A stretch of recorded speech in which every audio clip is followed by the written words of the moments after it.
بسم الله الرحمن الرحيم. الحمد لله رب العالمين، وأصلي وأسلم على من أرسله الله رحمة للعالمين صلى الله عليه وعلى آله وأصحابه أجمعين. أسأل الله بمنه وكرمه وجوده وعطائه أن يبلغني وإياكم رمضان وهو راض عنا، فوالله ما أحد وفق لبلوغ مثل هذه المواسم وهذه النفحات فأخلص فيها واحتسب إيمانا وتصديقا إلا كان هذا من توفيق الله العظيم.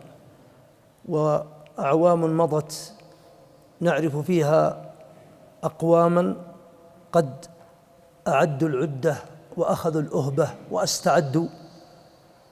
والله يا إخواني أذكر واحد مات رحمة الله عليه قبل دخول رمضان بساعة ونص تقريبا، ساعة ونص، فمنة عظيمة. كنت يوم من الأيام مع أحد الإخوة العباد أحسبهم في زماننا، توفي العام رحمة الله عليه، وكنت أنا وهو بعد صلاة العصر في يوم 30 رمضان أنا وياه في السيارة، وكان لا يكاد يسكت من لهجه بالدعاء: اللهم أبلغني رمضان، اللهم أبلغني رمضان. وكان ينظر للساعة يقول الحمد لله بقي ساعة وشوية، قال بقي 5 دقائق. ويوم سمع الأذان للمغرب قال الحمد لله الآن أموت ولا أحيا، وصلت بس رمضان، دخلت في شهر رحمات ونيتي الله يعلم بها، أما الآن فيأتي الموت لا يأتي. وناس عاشوا مع رمضان، استمتعوا به، أحسوا بمجيئه وقدومه، شموا عبيقه قبل دخوله. فأسأل الله أن يجعلني وإياكم من أولئك. يا أخوتي، أطول قسم أقسم الله تعالى به في سورة الشمس، في سورة الشمس. وجواب القسم لربنا وله جل ثناؤه أن يقسم بما شاء من مخلوقاته ولا يقسم إلا بمعظم. جواب القسم كلمتان: قد أفلح من زكاها وقد خاب من دساها. زكى من؟ هذه النفس وطهرها.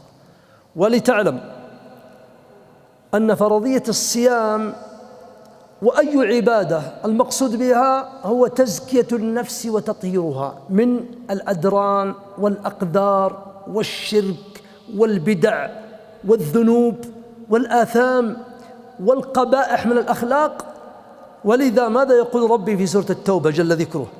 خذ من أموالهم صدقة تطهرهم وتزكيهم بها، تطهرهم وتزكيهم بها. وكل عبادة من العبادات كانت واجبة أو مستحبة من أجل تطهير هذا القلب وتصفية هذه الروح. ولذا رمضان إن دخل علينا وخرج ونحن على ما نحن، فالسلام علينا من الله ورحمته وبركاته. وحليمة كما يقال مثل عامي، شو يقولون؟ حليمة على عادتها القديمة. هذا حالنا. يدخل رمضان وإذا نحن ما شاء الله يوما بعد يوم عباد ملائكة، المساجد تتعبى بعد الصلوات ما شاء الله، الناس يقرؤون يقنتون، ربما يبكون في التراويح، يعيشون مع الصدقات مع روحانية رمضان، تتغير أخلاقهم، جميل. لكن إشكالية بعد رمضان نعود فهي كالتي نقضت أنكاثها، نقضت غزلها من بعد أنكاث. هذا ما لا يريد ربنا. رمضان محطة للتزود، لكنها محطة إيمانية. نتزود من الطاعات، من القرآن. المشكلة يا جماعة في رمضان تجد الناس مع الأسف على الأئمة حقيقة، وأنا إمام أرحم الأئمة، والله إني أرحمهم. هذا يقول لا تطول، هذا يقول اسرع بالإقامة، يا أخي كسرت ظهورنا. قلت لهم عندي في الجامعة، قلت والله إن المرض ليس في القلوب، ليس في الظهور ولا في الركب، والله بل المرض في القلوب. كما قال عثمان رضي الله عنه، كان وهو أميرا للمؤمنين كان يصلي الفجر ويبقى يقرأ في المسجد القرآن حتى يتعالى النهار، ويقال له: يا أمير المؤمنين الناس بحاجتك، اقض حوائجهم. قال: والله لو طهرتم قلوبكم بالقرآن والله ما شبعتم من القرآن، من كلام ربنا. ونحن نسأل الله العفو والثبات. نصف ساعة، ساعة إلا ربع، يعني أنا ما أعلم، ما أذكر أن أكثر المساجد إلا ساعة إلا ربع وينتهون، ومع ذلك حرب. أخلص يا أخي، اسرع يا أخي الكريم، إن كنت مريضا بدنيا اجلس. الفرض وهو فرض إذا شق عليك القيام فيش اجلس، صل جالس. وإن أنت معذورا تراك بالأجر كأنك قائم. وفي النفل في التراويح إن لم تكن معذور، يعني قوي ما شاء الله، لكن تبي تصلي جالس يجوز، لكنك على النصف من أجرك، وكل الحمد لله بركات وخير. لا نضيع يا إخواني هذه اللحظات. شهر رمضان الذي أنزل فيه إيش؟ القرآن، هدى للناس وبينات من الهدى والفرقان. يا أيها الذين آمنوا كتب عليكم الصيام كما كتب على الذين من قبلكم. ليش يا ربي ليش؟ لماذا كتبت يعني الصيام؟ من أجل أن تجوعنا أو تعطشنا أو تعذبنا؟ حاشاك يا رب، لا، لعلكم تتقون، لعل هذه القلوب تتعلم التقوى. وإذا تعلمنا التقوى يا إخواني تهذبنا، والله نتهذب. لماذا نرى يا إخواني، نسأل الله العافية، يعني لماذا نرى الأخلاق فينا السيئة والألفاظ الفظة وضيق الأفق وضيق الخلق؟ لماذا نرى الظلم في بيوتنا مع زوجاتنا مع أولادنا مع جيراننا؟ لماذا نرى يا إخواني البعد والجفاء بين المسلمين؟ تدق على واحد بوري غير متعمد أو تدخل عليه وأنت ما أنت متعمد، بيطلع بسكين ولا بمشعاب يضاربك. أين الأخلاق؟ أين الأخلاق بين المسلمين؟ لماذا؟ التقوى وأيم الله، التقوى. لماذا الناس الآن يعلمون أن هذا حرام ويعاقروا الحرام؟ صاحب الدخان إياك احذر أن تقول ترى هذا حرام، ليس من الحكمة أن تقول حرام، بل ادع له، قل يا ولدي ولا يا أخوي أسأل الله أن يبغضه إلى قلبك. هو يعلم أنه حرام ويعلم أنه ضار، لكن لماذا يشرب الدخان؟ تعظيم الله في القلب، التقوى ما فيه. الإمام قرأ بنا قبل في الركعة الأولى ماذا قال؟ يا أيها الذين آمنوا إنما الخمر والميسر والأنصاب والأزلام، إلى قال في الآية الأخرى لعلكم تنتهون. إيش قال الصحابة؟ انتهينا يا رب، مع أنهم كانوا يعتبرون الخمر من رموز الضيافة ويشربون أكثر من شربي أنا وإياك للبيبسي والشاي والقهوة، مدمنون عليها. وإدمان الخمر الله يعافينا وإياكم ليس كإدمان الدخان. الذي يزني الله يحمانا وإياكم أولادنا ونساءنا والمسلمين، والذي يأكل الربا والذي يأكل الرشوة ويأكل السحت ويسمع الأغاني، ترى يعرف أن هذا حرام، لكن لماذا يعمل الحرام؟ لماذا؟ القلب الإيمان فيه ضعيف، القلب لم يتزكى بعد. ولذلك شوفوا الناس في رمضان في أوله وشوفوا الناس في آخره. آخر رمضان ما شاء الله الناس تغيرت أحوالهم، تهذبت أخلاقهم، أصبحوا ما شاء الله يبذلون الخير ويستمتعون بالقرآن في الغالب في العموم. إذن الذي ينقصنا يا جماعة أن هذه القلوب تتهذب لعلام الغيوب. هذه القلوب يا أخواني تزكو وتطهر. هذه القلوب يجب أن نجعلها بين يدي ربنا في رمضان فرصة عظيمة، أن نملأها بالتوحيد والإيمان وتعظيم الرب جل جلاله.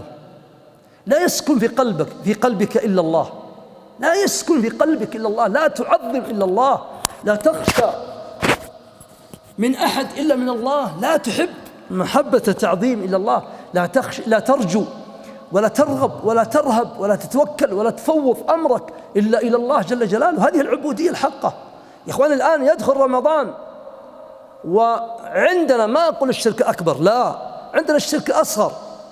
بعض الناس يقول إيه أشوى، شرك أصغر زين، أشوى آخر الشرك الأصغر ترى أعظم من الربا والزنا والكذب. الشرك الأصغر مصيبة. طيب هل هذا موجود؟ إيه، وأيم الله موجود بذمة أمتك.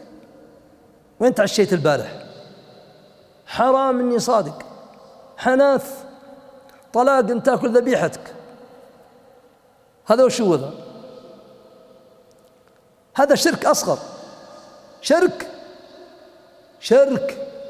ولما قال ربي جل ثناء ربي إن الله لا يغفر أن يشرك به، العلماء على قسمين، فمنهم من قال هذا خاص بالشرك الأكبر، ومنهم من قال ويدخل مع الشرك الأصغر.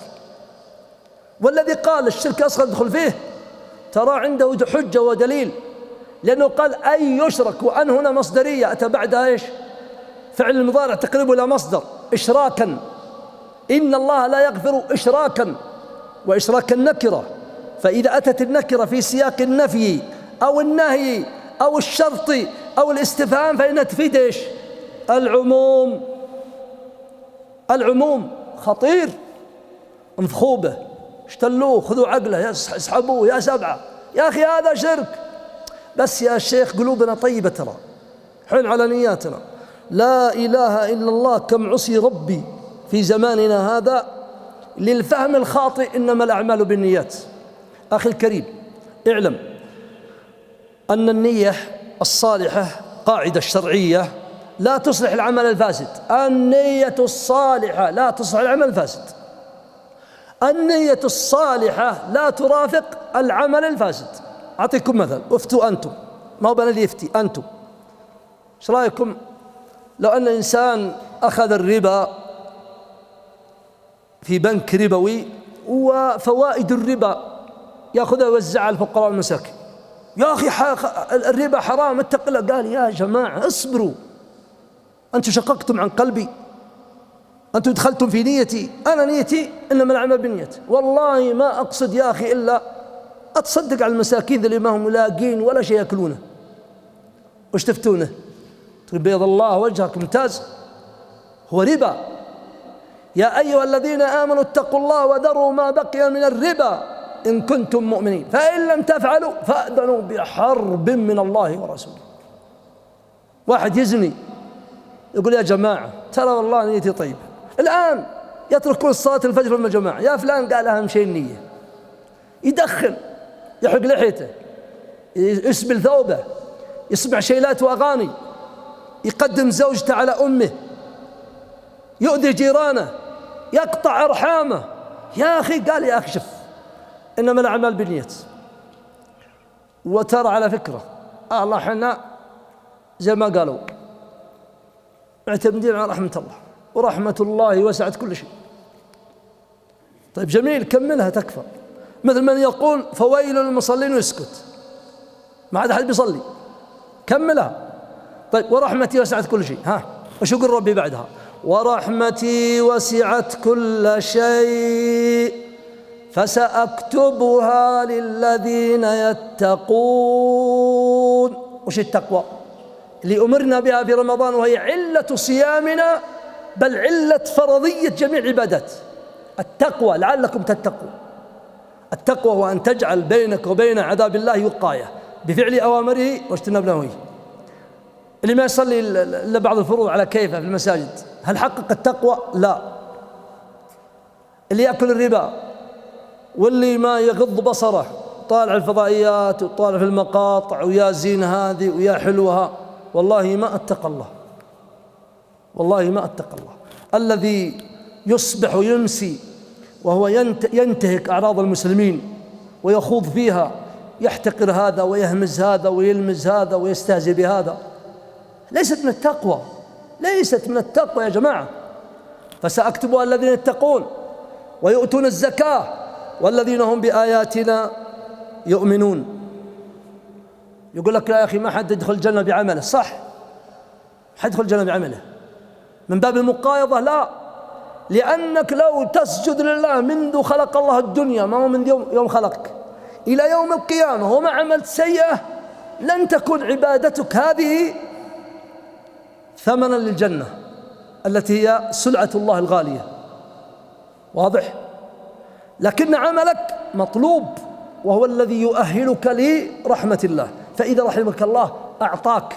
أعطي مثل، لو أن إنسان يجيك ويعطيك أكبر برج في المملكة بمليارات، يقول كم عندك؟ تقول والله يا أخي ما أملك إلا 10,000 ريال ونصفها سلف، قال هاتها. يأخذ منك 10 ويكتب الصك بإيش؟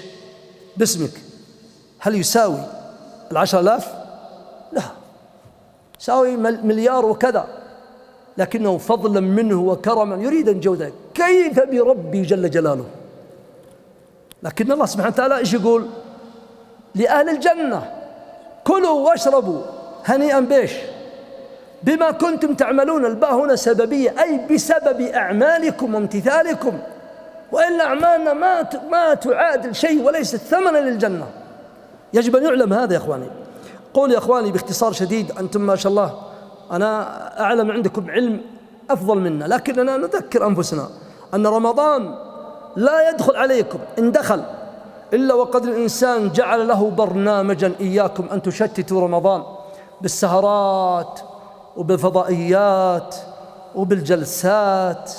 لا يا أخي الكريم، كل يعلم برنامجه وما يناسبه. أنا قلت قبل أيام لبعض الشباب، قلت ترى باستطاعتك إنك في اليوم 5 أجزاء تختمها وأنت مرتاح. قالوا كيف؟ قلت صلي الفجر، اعزم صلي الفجر في المسجد واقرأ لك جزء، وصلي الظهر وجزء، وكل فرض وجزء. هذه كم؟ 5 أجزاء، يعني كل 6 أيام تختم. يعني في رمضان تختم 5 ختمات. بعضنا يفحط من أول رمضان إلى آخره بدون برنامج، يقول أوه والله ما قدرت أختم، وبعضهم ختمة، وبعضهم يمكن يصلي 2 ويقرأ والمشكى على الله. فيجب يا أخواني أن نستغل هذا الشهر. والله لا نعلم إن أدركنا رمضان، ولا يعلم من على وجه الأرض ويجزم أنه سيدرك رمضان الآخر 1445. لا نعلم. كان معنا أناس يا جماعة في رمضان الماضي 100 شباب كان عنده جزم أن رمضان لا يصومه ولا شيء، والآن والله مغيب في المقابر، انتهى أمره. خلاص، آجال مكتوبة محسومة، أنفاس معدودة. استغل هذا الشهر لعل آخر شهر لك. يا حي يا قيوم برحمتك نستغيث، فاصلح لنا شأننا كله ولا تكلنا إلى أنفسنا طرفة عين. اللهم إنا نعوذ بك من زوال نعمتك وتحول عافيتك وفجاءة نقمتك وجميع سخطك. اللهم رب جبرائيل وميكائيل وإسرافيل، فاطر السماوات والأرض، عالم الغيب والشهادة، أنت تحكم بين عبادك فيما كانوا فيه يختلفون، اهدنا لما اختلف فيه من الحق بإذنك، إنك تهدي من تشاء إلى صراط مستقيم. بيض الله وجوهكم وشرح الله صدوركم ويسر الله أموركم وستر الله عيوبكم وقضى الله دينكم وأقال الله عثراتكم وجبر الله كسوركم وجمعنا الله وإياكم في جنات ونهر.